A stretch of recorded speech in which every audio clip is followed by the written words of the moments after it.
First and foremost, where you from? I'm from Fort Worth, Texas, man. Born and raised in John Peter Smith Hospital. My mama named Cricket, everybody know her. My daddy named Charles Ray, out the neighborhood, the Fishbowl area, everybody know Charles Ray. Nigga, everybody know me. That's all G old niggas, the triple OGs. 30 and under, 35 and under. I became one of the first children in Fort Worth, Texas, man.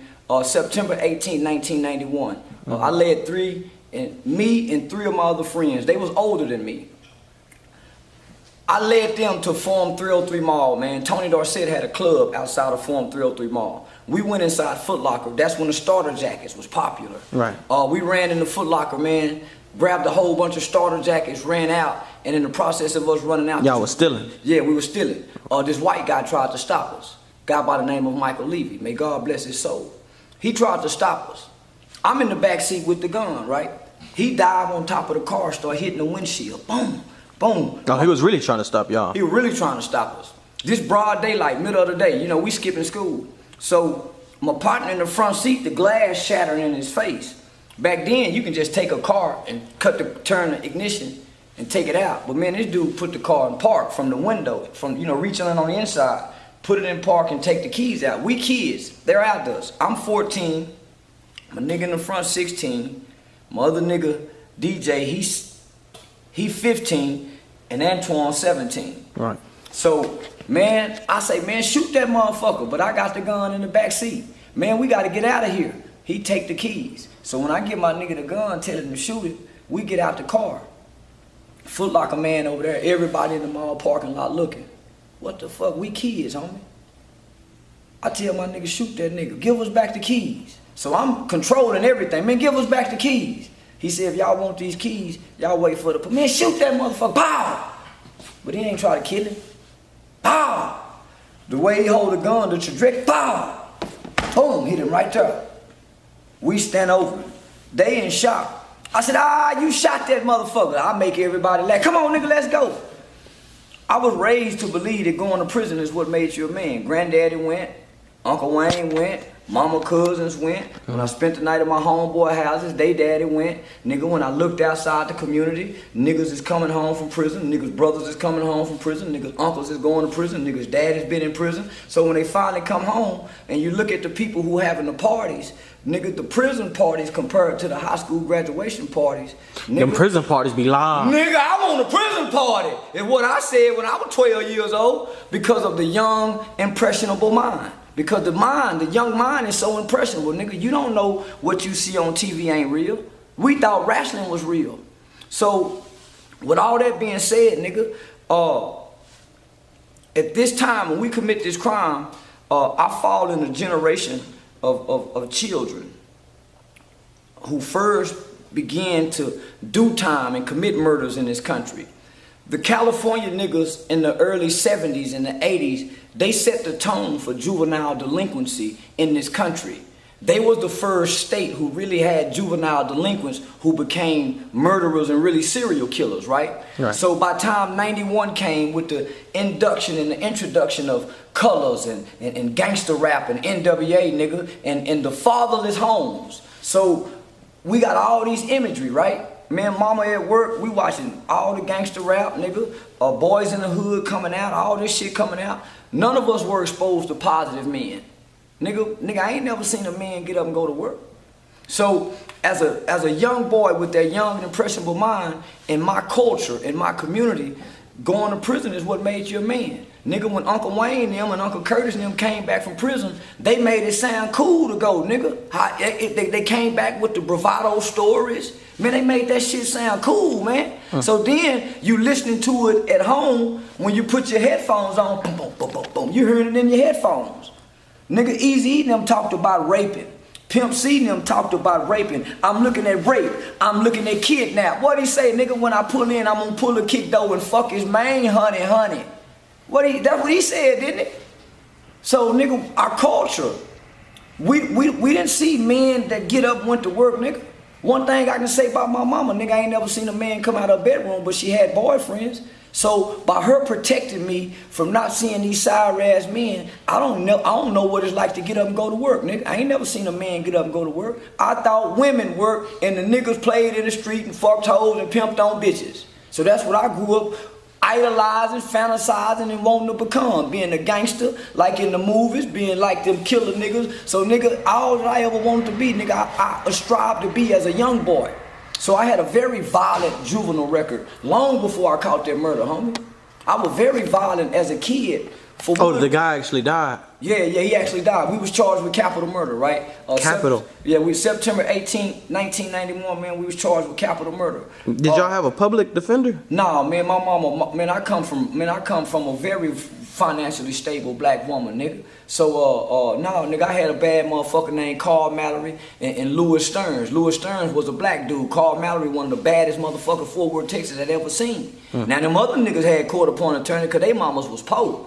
Nigga, my mama had plenty goddamn money. We was walking on marble floors, by our tub trimmed in gold. Nigga, I had my own phone line in 1982. That was unheard of, with my own room. So now, nigga, then my brother turned around and caught a murder case. And my mama went and got him in a two sorry. He went and got them nigga lawyers, Hobart Douglas and them sorry motherfucking ass. He got 99. He should have went and got that white boy like me. But he got 99. So my brother doing a 99-year prison sentence for a murder he committed when he was 17. Been in there 30 years. So we grew up believing, homie. When I was 10 years old, my brother looked at me and said, nigga, nah, I might have been 7. He was 10. That nigga looked at me and said, nigga, when I grow up, I'm gonna kill somebody.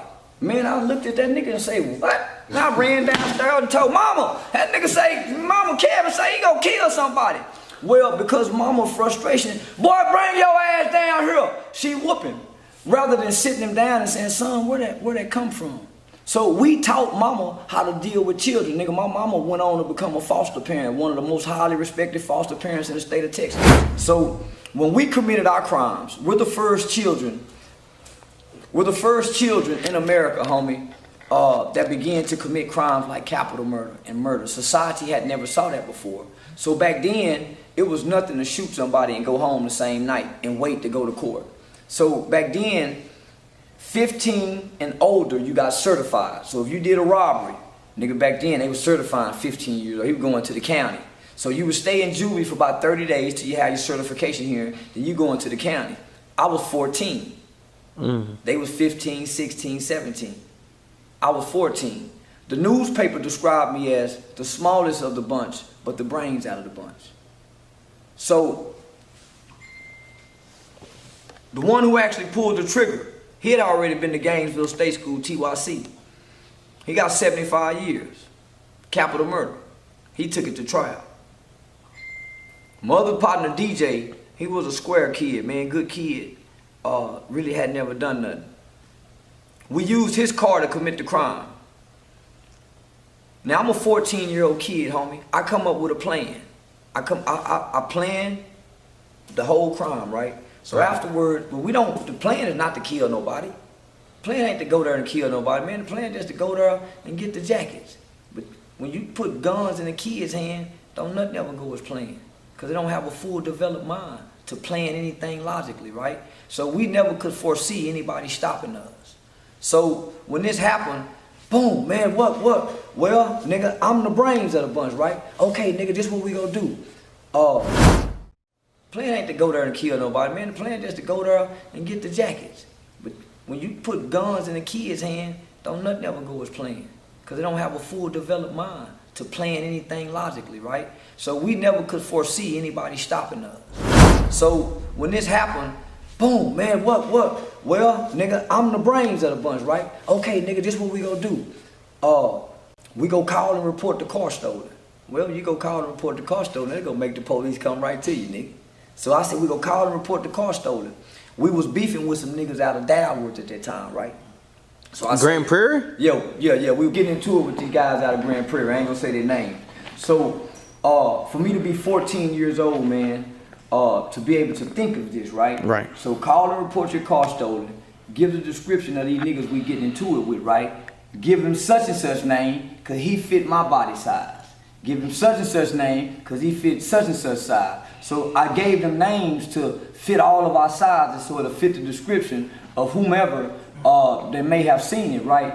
Right. Unbeknownst to us, there was a girl, man, who went to school with us, went to junior high with us, and she was out sick that day with her mom, and they had stopped by the mall, and they saw what happened, and so that's how they was able to identify us. Right. They went to the school, got the yearbooks, got our pictures, and went on a manhunt, right? So by me telling him to call the police, he did that. So he was the first one to get arrested. Good kid. Because he called the laws. Yeah. He was a good kid. Told him where we were. Had never been in no trouble. He was working at Red Lobster. He was one of the only ones in school that had a little Regal at the time that he worked and paid for. He was his mom's only child. A Buick. Yeah. He ended up dying. He was the only one to get out on bond. Our mothers, during that time, man, 1991, we committed that crime, right? So we had killed the white man. Also, there were some skinheads, a very high-profile case. So both of us had very high-profile juvenile cases.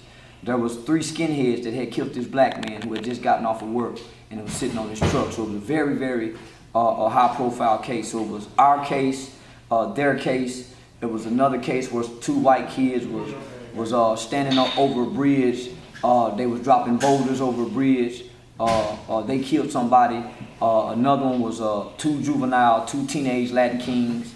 They had killed this neighborhood watch. So at that time, we was all the children that was in the juvenile system for murder. My friend DJ, man, God rest his soul, he got out on bond a few months after being certified as an adult. Moved to Oklahoma somewhere, man, and I think they say he was hustling, was running from the police and died in a high-speed chase. So he never got to face that sentence.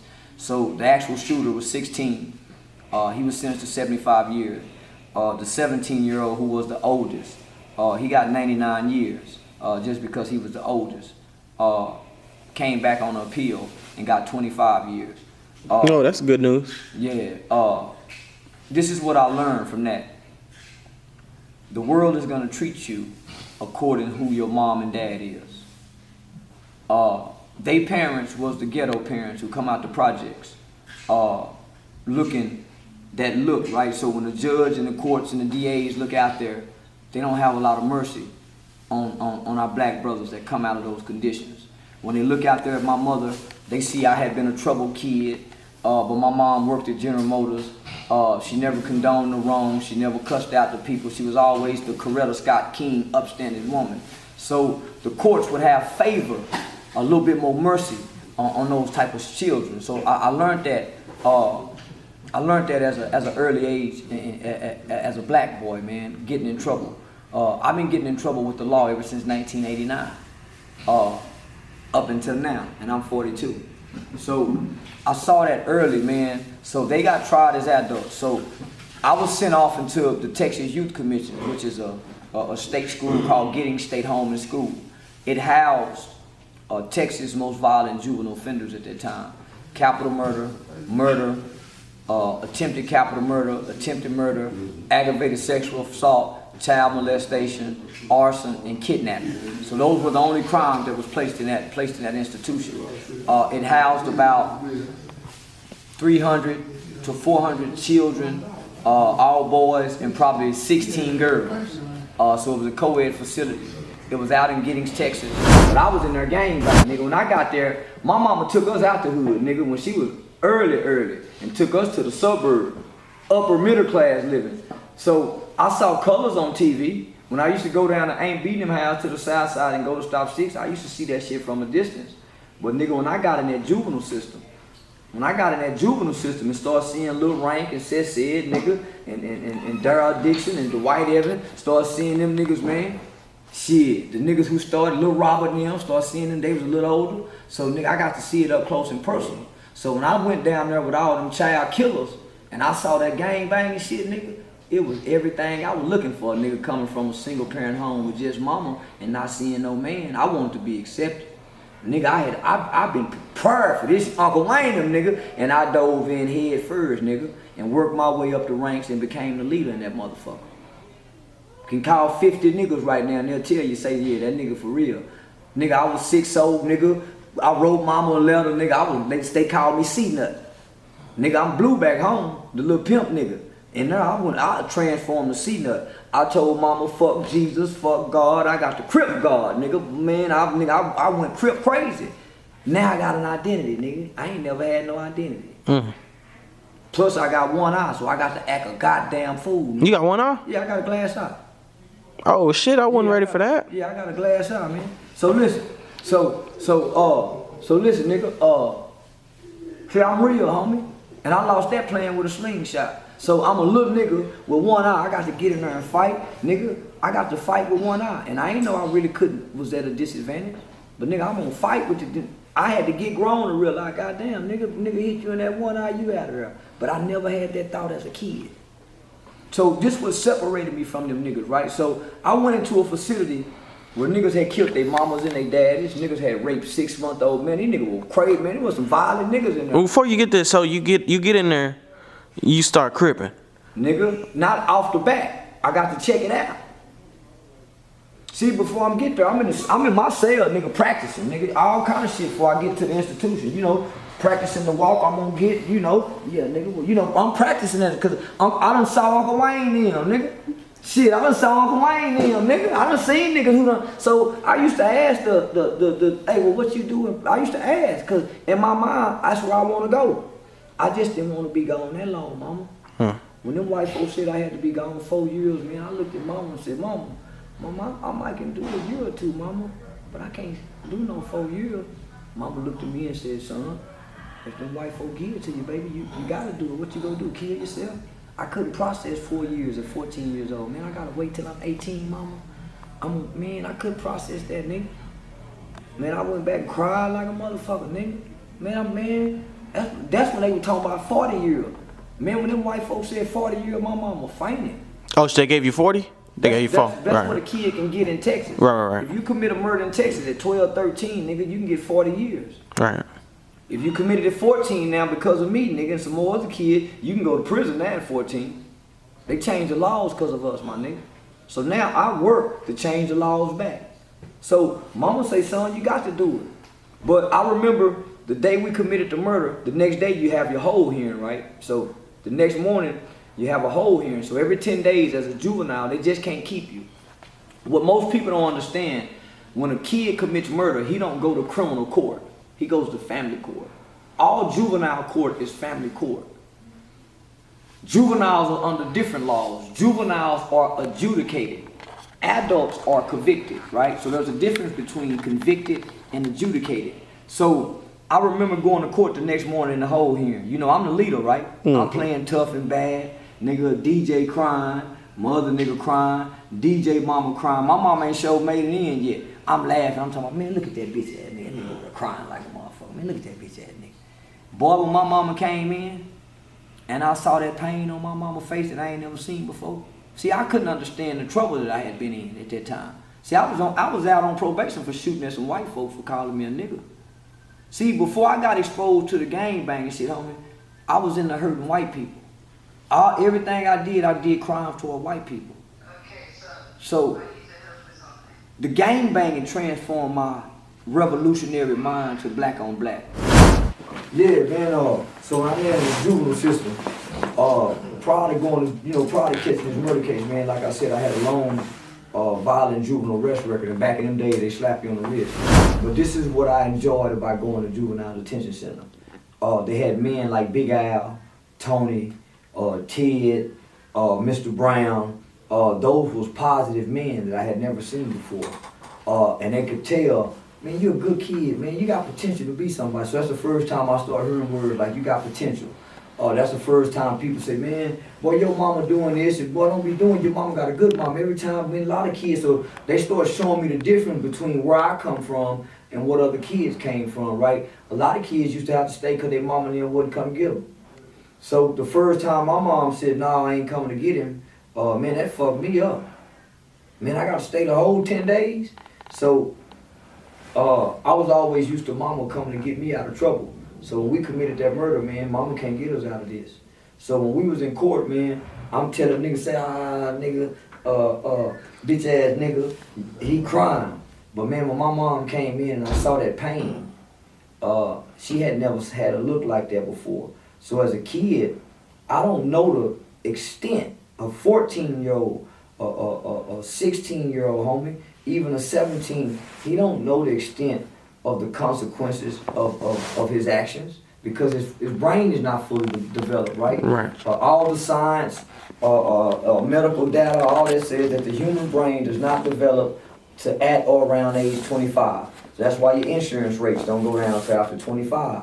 They figure you got a full brain development capacity. So you can't make logical decisions. So when my mom heard them say, first, DA say what it is, then your lawyer or your mama speak. We hadn't got a lawyer at the time because it's the whole hearing. So mom is, can he come home? And that DA said, well, Your Honor, for the severity of this crime, we ask that he be detained for the 10-day hold. We're going to request another hold. But Mr. White is facing up to 40 years, Your Honor. That's Texas law for juveniles. That's the Texas Juvenile Deterrent Sentencing Law, and we're going to pursue that. Nigga, my mama fainted. Because back in them times, you didn't know a kid could get 40 years. Man, what? Man, mom, what they mean, mama? Man, what they mean? Man, you don't understand what you done. You know you done something wrong. So, nigga, I go back to the cell and cry like a motherfucker. So this happened in September. I get sentenced October 22nd, 1991. I'm at the facility November 5th. So when I get there, nigga, and I finally get exposed to the gang culture on colors, here and there. Get to see it up close and personal. It's everything that you look for, homie. When you ain't never been hugged by a man, you ain't never been spanked by a man, you ain't never, that affirmation that you get from the big homies. The affirmation that you get from the big homies, nigga. I kill for the big homies, nigga. I go do a life sentence and hurt my mama, cause he really more like my daddy. I just called him OG. Here it is, my mama driving 4 hours away, my nigga, to come see me every other weekend. She sending me money, so, nigga, if I say, Mama, I want these Jordans, she buying the Jordans and I'm locked up. Anything, all my life, homie, my mama been good to her. So how I'm gonna join this gang and he like my daddy now. And I'm trying to go to prison, nigga, cause I wanna graduate. So I spend all my time, nigga, gang banging, fighting, in the rides, trying to go to prison cause I wanna get up there with bro now. Cause my older homies, that's older than me, they write me from prison. They write me from Ferguson and Telford unit. And nigga, they say, we rocking and rolling up here. Nigga say, cuz, they making it sound fun. So I said, ooh, nigga, I can't wait to get up there. Nigga, I hope they send me to Ferguson, nigga.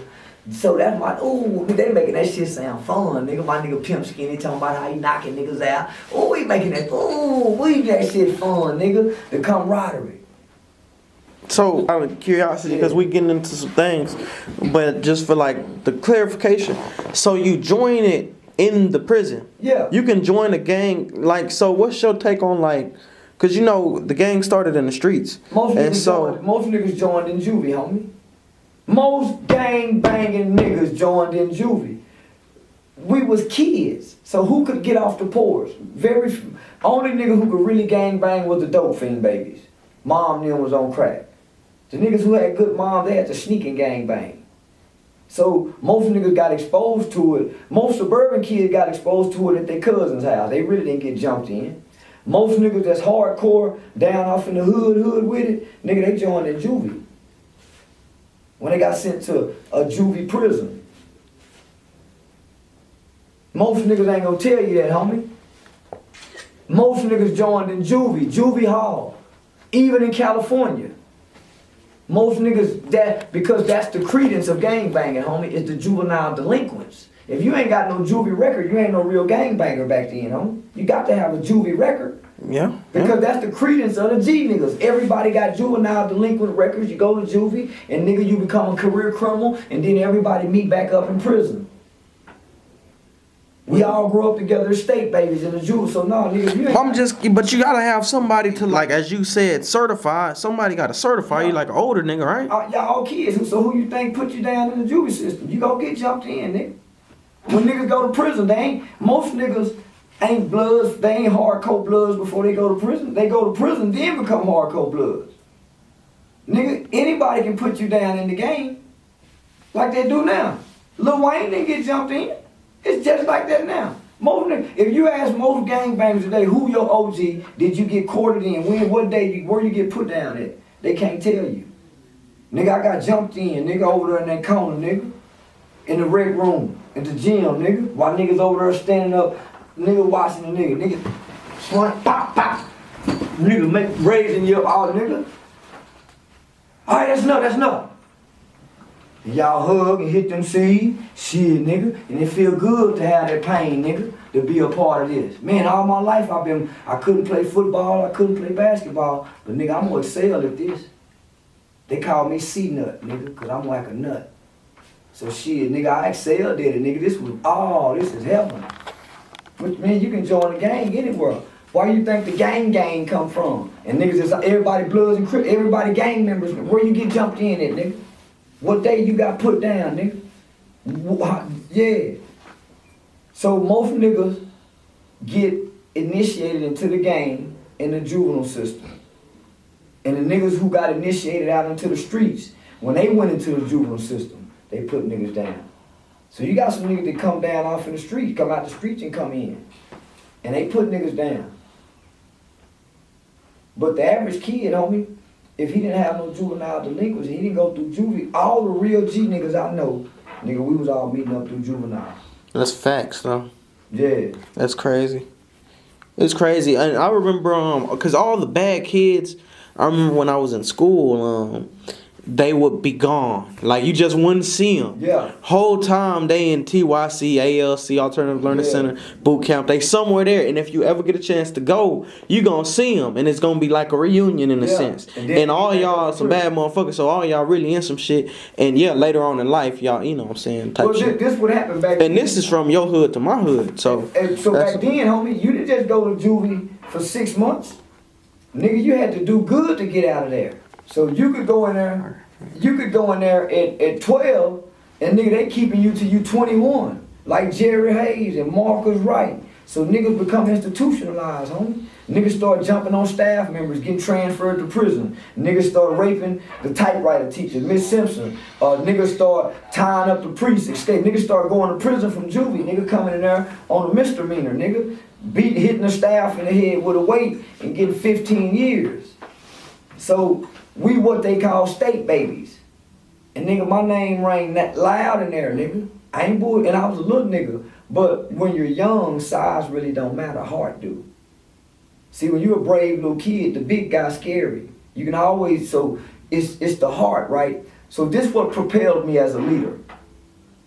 I knew how to read, and I had a love for reading, right? So 91, 92, 93. So by the time 93 come, the niggas out of California writing books.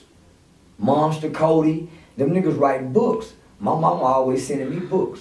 Well, mama done seen I done got into the gang thing. She sent me that nigga Monster Cody book. So nigga, when I read Monster Cody book, he got the history of Crips and 8 trades and rolling 60s. I became 60, right? OG Zim, nigga. So I'm getting the history, nigga. I'm getting the knowledge.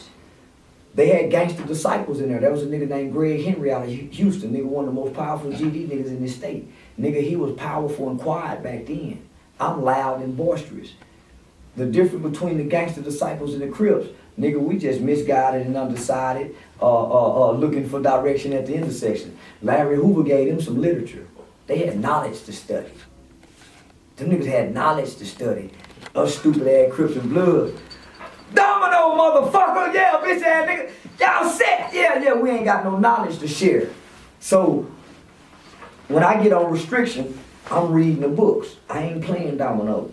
Them niggas playing basketball, I'm reading the books.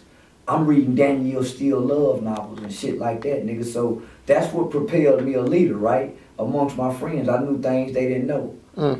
I would do things they wouldn't do because I had the disability. I had the smaller body. So I had to come up with like any other animal, nigga, a defense mechanism. And some animals make themselves bigger, and they can't do nothing, but they so goddamn big with all them bright colors, nigga, other animals run from them. Boy, they be scared the motherfucker. So that's what I learned to do, nigga, as a little bitty nigga. And then I saw most big niggas was just as scared as the little bitty niggas. So yeah, nigga, I learned to look at each man and reflect. I ain't shit but a reflection. So you notice like the GDs or BDs, they'd have literature. Yeah. You know what I'm saying? And so as they big homies would make them study, y'all out there bullshitting in a sense. Fighting just, so listen, it wasn't no bloods there, right? So what we gonna do? Nigga, ain't no bloods? Crip, turn on Crip then, nigga. We used to be friends cause we ain't got nothing to guide our minds. Nigga, they got some substance. And you noticed that? As a kid, yeah, homie. Because I wondered, I used to look at that nigga, man, and say, man, why he got so much power? And he didn't fight, nigga, he was quiet, he whispered. And he just as a kid. So that intrigued me, but I hated on it. So we became rivals. I was the loud leader. Nigga, I'm leading though. He the quiet one. He ain't gonna do no fighting. I'm gonna fight him. Nigga, we all in boom boom kicking on the door. He teaching his people to get home. I'm leading all mine to prison. He teaching all his to go home. So they can all be in the streets and be stronger. I'm leading all mine to prison.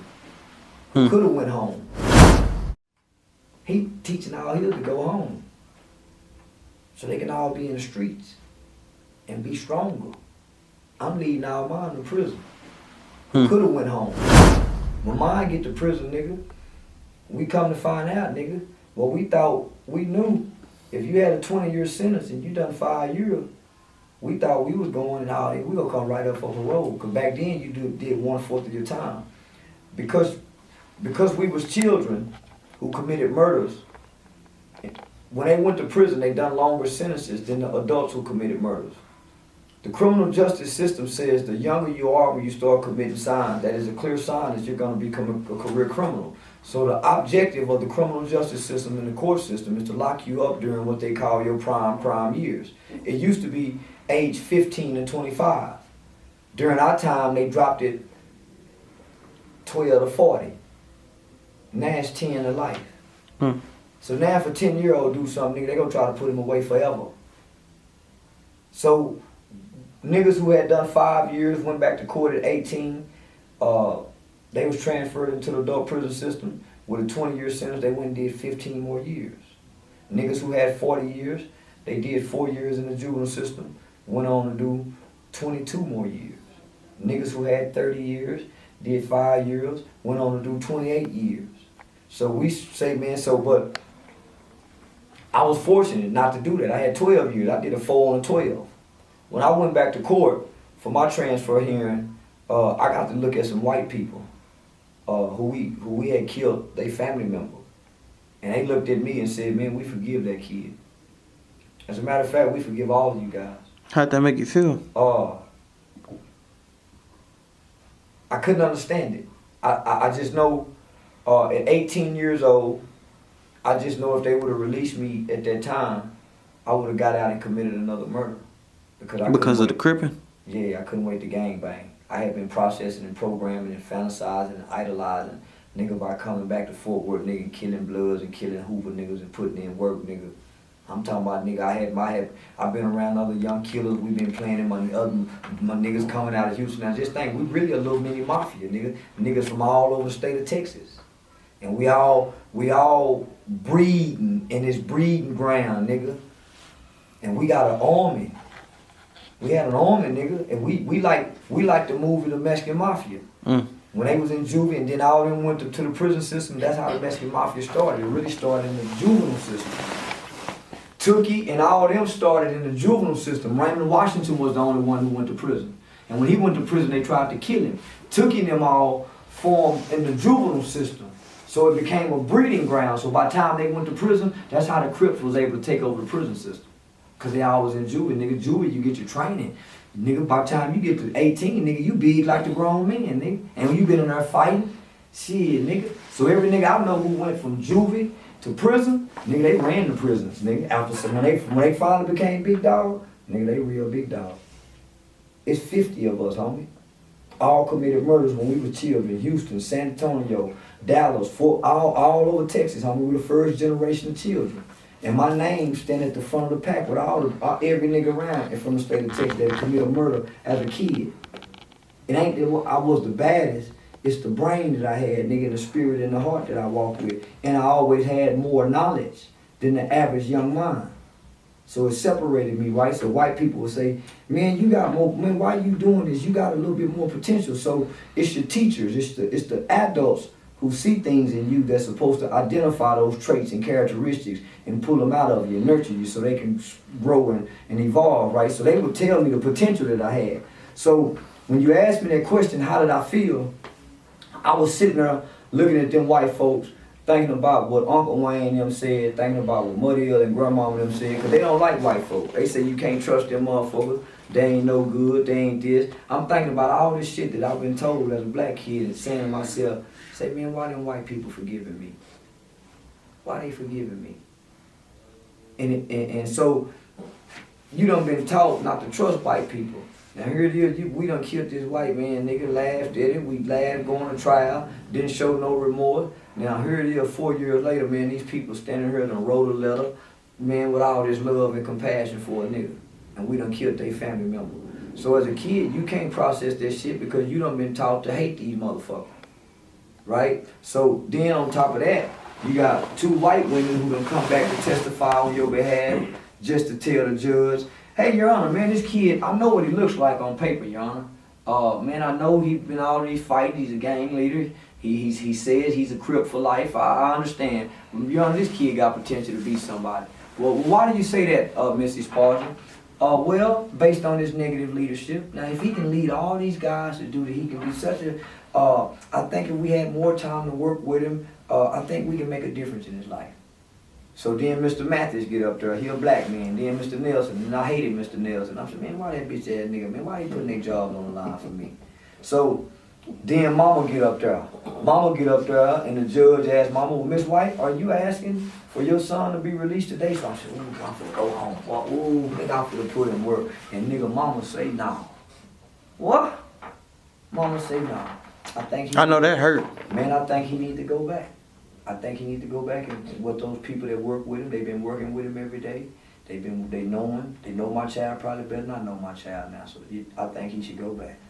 Oh, man, Mama. You probably hated your mama. No, nigga, I don't hate Mama. Man, all the love Mama give me, nigga, I think I hate Mama. Man, Mama could beat you, abuse you. Where I come from, you don't ever hate Mama.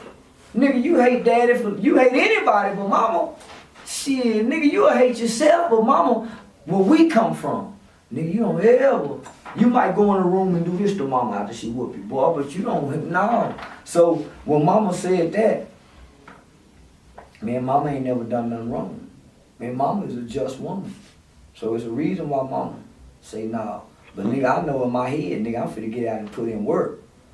So nigga, they send me back. I think I'm gonna do about 6 months. Nigga, they end up keeping me another 3 years. I do 7 on 12. Man, I should have went to prison. Nigga, had I went to prison, goddamn, I would have got right out, nigga. All you got to do is 3.5 years on a 12-year sentence back then. Man, goddamn, I done 7. And they act like they want to keep me till I'm 21. Man, them people kept me till I was a 21 cop out. But guess what, nigga? When I got out, my record was sealed.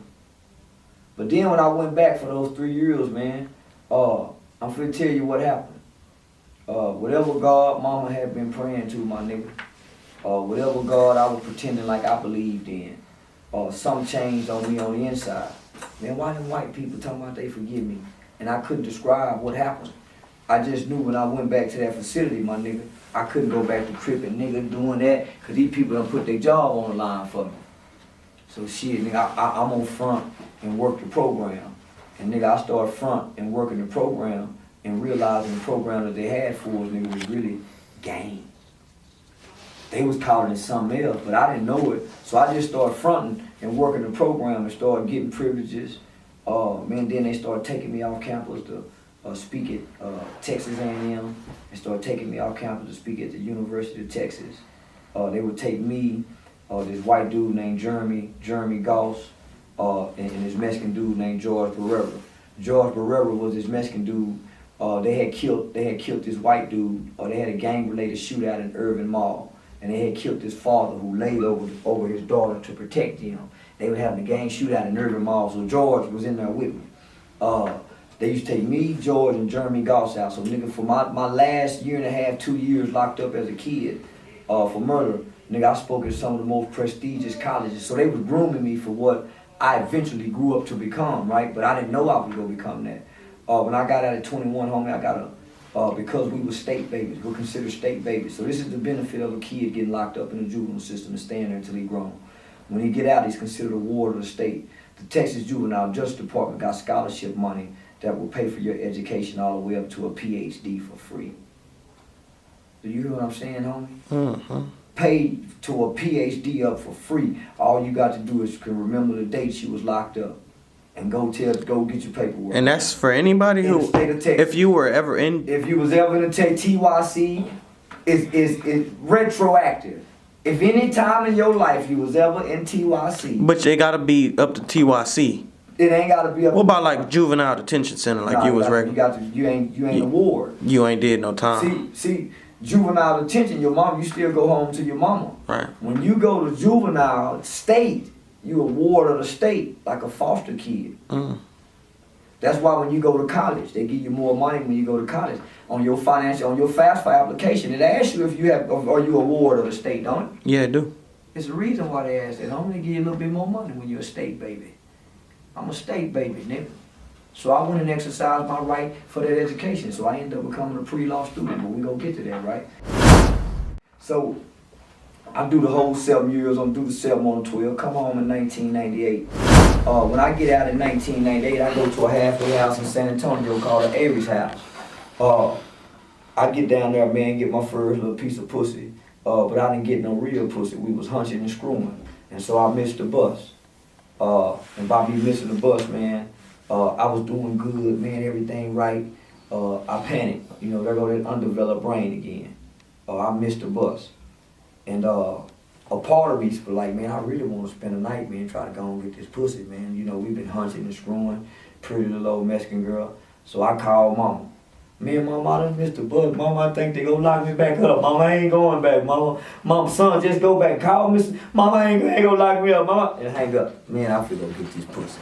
You know, thinking they ain't gonna do nothing. So boy, I stay all night hunching, scarring my dick up, hunching through them jeans and them panties. She don't give me no pussy. But boy, we tongue kissing like a motherfucker. Boy, I'm hunching and tongue kissing and hunching and can't come. That dick just hurting like a motherfucker. Wake up in the morning, we tongue kiss and nigga hunch can't get that pussy and go back and they send me back.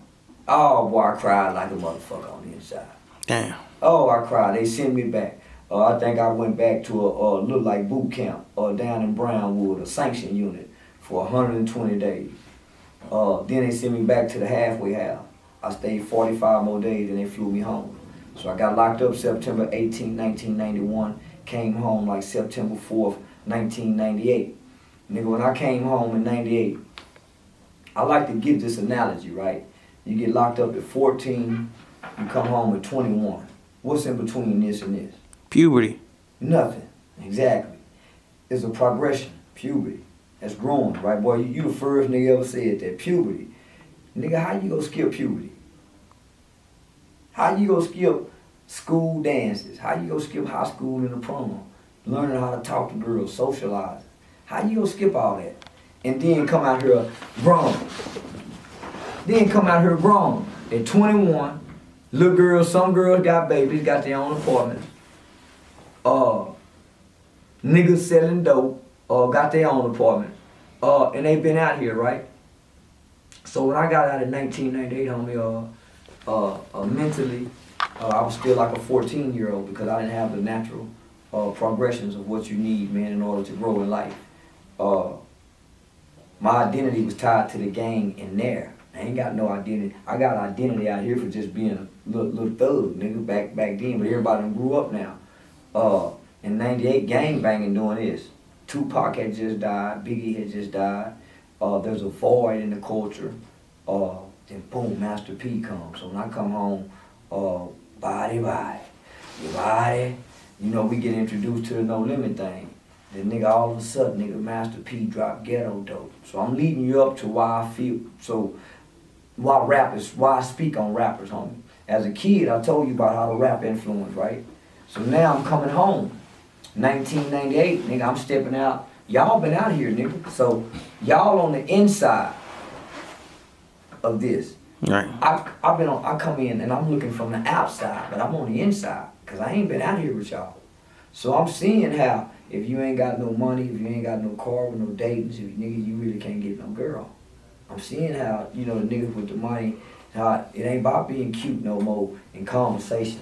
Nigga, it ain't about being pimp and player. Nigga, it's all about dope boy and gangsters. That's all it's about. So I got to get dope boy and gangster. Well, how? So I hang with the niggas that rob. I hang with the niggas that sell dope. I hang with the niggas that pimp. I hang with the niggas that break in the houses. I'm hanging with all these different other cliques like most little boys do, right? Mm-hmm. So, but when I come home in 1998, Master P got the ghetto dope. Ghetto dope. Man, crack like this. Man, he taught a nigga how to cook crack. From step 1 to step 10. And if you follow the instruction, boy, you gonna cook some good dope. So, wow, nigga. So, in 1998, nigga, the dope game is like the 80s. In the black culture, niggas is getting money, nigga. Ooh, wee, boy, nigga would get money. Nigga, I want to get some money, nigga. So my little cousin was going to school at Arkansas University, man, God rest his soul, Charleston White. The nigga was the president of the Black Students Association. He had Ricky Smiley and them coming down there. Man, that nigga had it jumping down there at the University of Arkansas. They had just won Final Four. So, man, I bought that nigga. So then, he said, say, man, you know you can sell a pound of weed down here for like $9.50. What? Nigga, they go for $4.75 down here in Fort Worth. Shit, I had just settled a little lawsuit for a car wreck. Got me a nice little $5,000. Nigga went and got me 10 pounds of weed. I went and fucked with these niggas, man. They was already under federal investigation. Oh. But I don't know, homie. I'm green. I'm just getting out. I don't know even how much a pound weigh. Man, they fucking me. Man, I don't know how much a pound weigh. They just say it costs this and costs, man, I'm just, nigga, we put it in a trash bag, throw it in the back in a rental car, driving at 2 o'clock in the morning, rolling weed, cause he got to get back and take exams in the morning. The niggas we went to, they already under 2-year investigation. So soon as we cross the state line, they waiting. Hey, man, where y'all get that weed from? Shh, be quiet, don't say nothing, nigga. So I'm smart enough, nigga, man, don't say nothing. So we exercise our right to remain silent. Where y'all going? So when we go to trial, the arresting officer got on the stand, and the prosecutor said, well, what was they taking the marijuana? Oh, they was taking it to Arkansas. I object, Your Honor. My clients exercised their right to remain silent the 50-minute manner. They never said where they were going. Woo, woo, woo, woo, woo. And we was in Atoka, Oklahoma, homie. They still had a picture of John F. Kennedy on the wall, and the judge had on a Hawaiian shirt like he had just come off the beach. And he looked like he was drunk. Man, my mama and them was scared, homie. We ain't never seen nothing like this, nigga. This was like stepping back into the 1960s. And nigga, I just come home on a murder, nigga. 85% of children who are arrested are rearrested within 1 year after being released.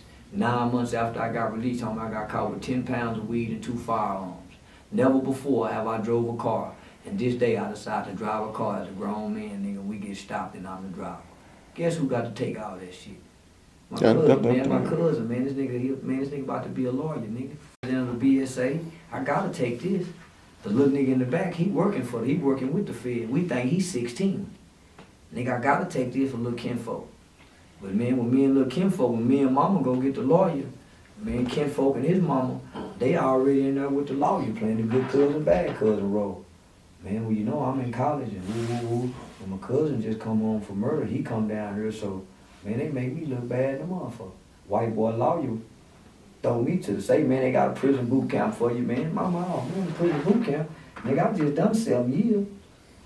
6 months in the prison boot camp, that ain't nothing. Boy, when I got in that boot camp, nigga, when I got in that motherfucker. Hold on, so y'all, you went to boot camp? Yeah, for them 10 pounds. Oh, I thought you got off because of the objection. No. Objection, they don't let you off, nigga. Mistrial. So what's what he told him? Whatever he objected, to this day, I don't know what it is, homie. I just know, nigga, to be quiet is a savior. Whatever he objected, the judge said, you go find it in the law books. I'm going to give you a recess, and you go find it in the law books. He stayed gone about 45, 50 minutes, came back, said, I found it. They declared a mistrial. So with the mistrial, this is what they typically do. They're going to retry you. Ain't no motherfucking prosecutor gonna take no loss like that, nigga. In no small country town, these out of town city boy. And these two motherfuckers went to high school. Doug Elliott, which was my lawyer, was a handsome Hollywood hunk looking white boy. And that prosecutor was a big old fat chubby motherfucker, wore his pants drug in the bottom of his shoe, and he don't like losing. But my lawyer was winking at the judge, at one of the bros in the jury. They was used to dating, and some was like that. So when we had a mistrial, long story short, they dropped the gun charges. The guns were legally bought. They had sent us papers for forfeits and seizures for us to get our guns back, but they know we don't know that, so we ain't coming to get the guns. So they dropped the gun charge and they keep them pretty gun and charge them with the marijuana distribution. Marijuana distribution carried 5 to 99 anyway. Because of Clinton. Intent to distribute carried 5 to 99 on the state level. We crossed state lines, so it could have went federal, right? With them guns, it could have went federal. Again, boy, they look out that mama, them two black women. Boy, them old Coretta Scott Kings and them old Betty Shabazz. Boy, it used to be a time when a black woman can go stand before the judge and say, "Young, I got to let they'll release you to your mama, boy. Your mama didn't have to go get no bonds company." That's how dignified the black woman used to be, nigga. They would release you to your mama. Or the pastor. That's how we used to be. So I'm gonna stay on track, right? So they dropped the gun charges. And they offered me 6 months prison boot camp with 5 years deferred probation if you complete the boot camp. 10 pounds of marijuana ain't shit. So, nigga, I'll take the 6-month prison boot camp and wish I would have took the 4 years in prison if I could have got whatever. Man, them 6 months was hell. But it taught you discipline.